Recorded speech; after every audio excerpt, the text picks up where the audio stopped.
of course, there were efforts to actually grill you, not just on the part of the defense, but also on the part of some senator judges.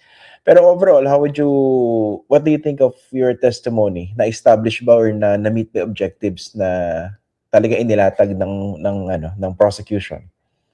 Well, yung testimony ko naman unang-una po, base naman dun sa aking nalalaman sa pagiging NBI director ko po. And I Mm. think it was the defense tried to impeach me, yung character ko, try to confuse me somehow. Pero siguro naman po, nakita naman, nasagot naman natin ng malinaw yung mga tanong ng pares po, ng prosecution, ng defense. At yun naman pong ginawa lang natin doon kung saan po nakabase yung mga report na akin pong dinatnan, yun naman po yung ating tinistigo dyan. Dalawang bagay po yung ano dyan, Sir Christian, yung they're trying to say na hearsay. Yung po yung Mm. kumalat, ikinalat, ginawang content ng napakaraming alam mo na grupo na hindi sangayon sa ginawa natin.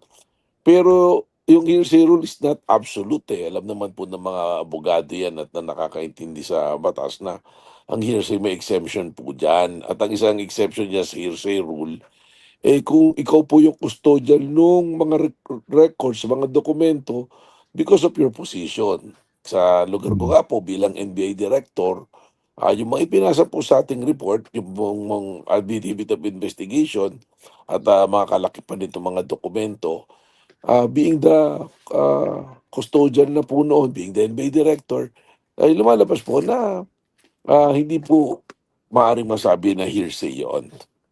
Mm. Okay, puntahan natin isa po sa mga parang dinidiin sa inyo when you testified sa Senado.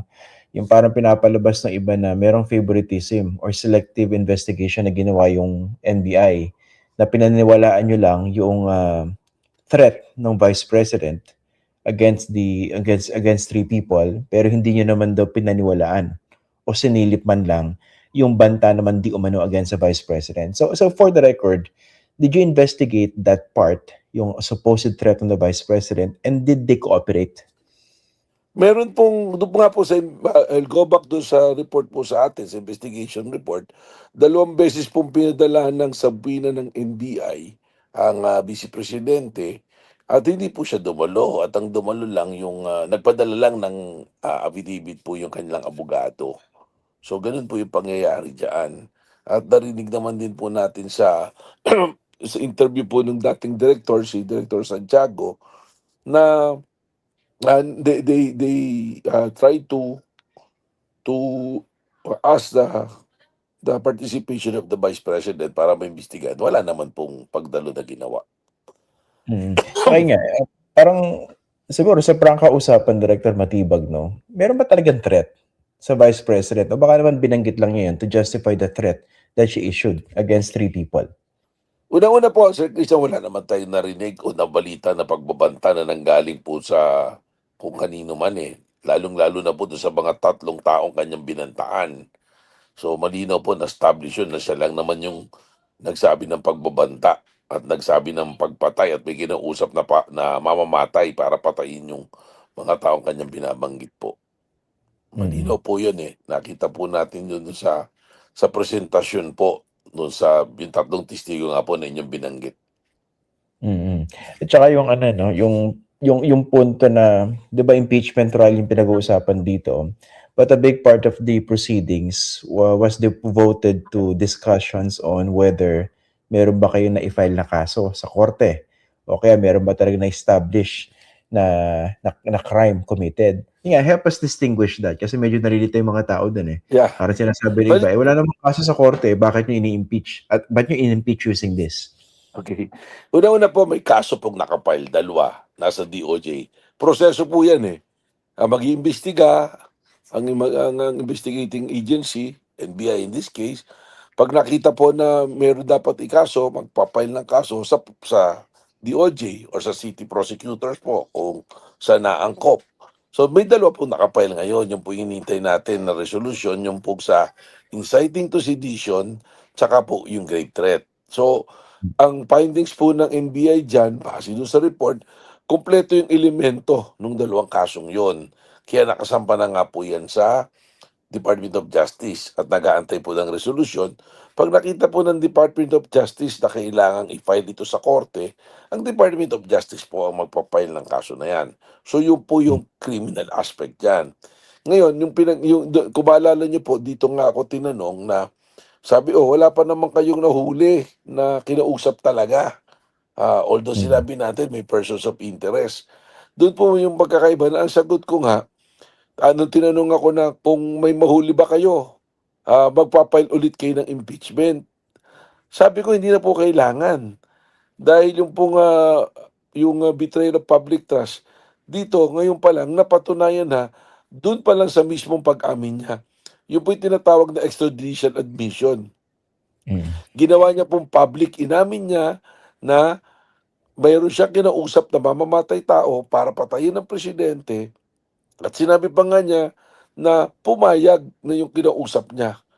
At hindi lang po niya sinabi yan sa isang okasyon lang, 3 beses niya pong sinabi yan. Binalidate Mm. po niya. So doon pa lang po, sinabi ko, there's already a betrayal of public trust. Bakit po? Saan ba pumapasok yun? Doon po sa betrayal of public trust, pag meron kang binayolate sa Constitution, it will qualify as betrayal of public trust. Pinaliwanag ko nga po, ano po ba yung oath of office ng Vice President? Sabi ng Vice President po, di ba, I will defend and protect the Constitution, execute the laws, sabi po niya, do justice to everyone, di ba? And consecrate herself to the service of the nation. Sabi po niya yan. Kaya sinabi ko, hindi execute the laws, execute the president yung gusto mo. So Mm. doon sa issue na yun, magkaiba po kasi yung grounds na sinasabi. Actually, doon po sa criminal case, mas mataas yung tinatawag na threshold ng evidence na kailangan para magkaroon ng conviction. Dito po Mm. sa impeachment, iba yung threshold. At Mm. lumalabas po dito sa impeachment, pag tinignan nyo yung discussion doon po sa Constitutional Commission, hindi na draft to, hindi naman kailangan na may criminal conviction Mm. para maging ground for impeachment. Yun po yung Mm. maliwanag dyan na pangyayari po. Tsaka binanggit niya, 'di ba, yung betrayal of public trust was consummated because of that pronouncement, Consummated po. admission. Okay. Opo, there is a judicial, extrajudicial admission already eh. Sinabi Mm. niya eh, ang pagkaiba, ginawa pa niya ng public, in-announce pa po niya eh.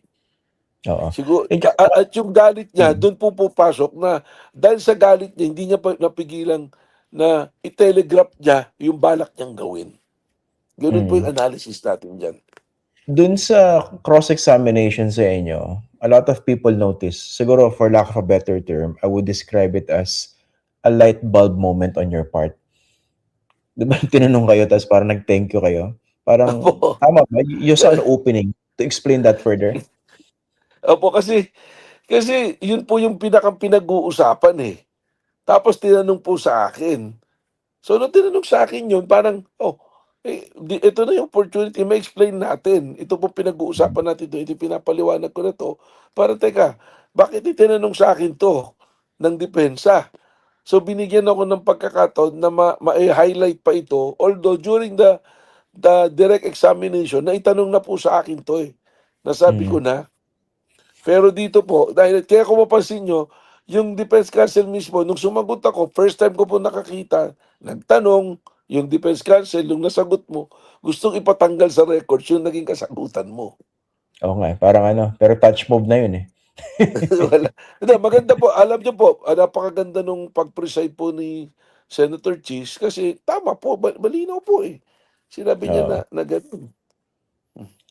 Nga pala, hindi ba kayo nasurpresa? Because people are expecting na magkakaroon ng confrontation between Senator Judge Alan Cayetano or Pia nung nandun kayo sa witness box. Were you surprised na hindi kayo relatively ginisa o kinompronta? Well, hindi naman po. I'm very thankful na ganun because as I always said, ang atin naman po mga senator judges, I respect them, I'll give yung respeto na kailangan po nila. So wala naman po tayong masasabi kundi pwede naman po akong tanungin doon at baka at that time they realize na yung aking direct examination at cross-examination was sufficient for them to come out with a reasonable decision po or findings Mm. on that testimony of mine po. Okay. So malinaw po yung distinction between the impeachment proceedings at saka doon sa criminal investigation na isinagawa ng NBI.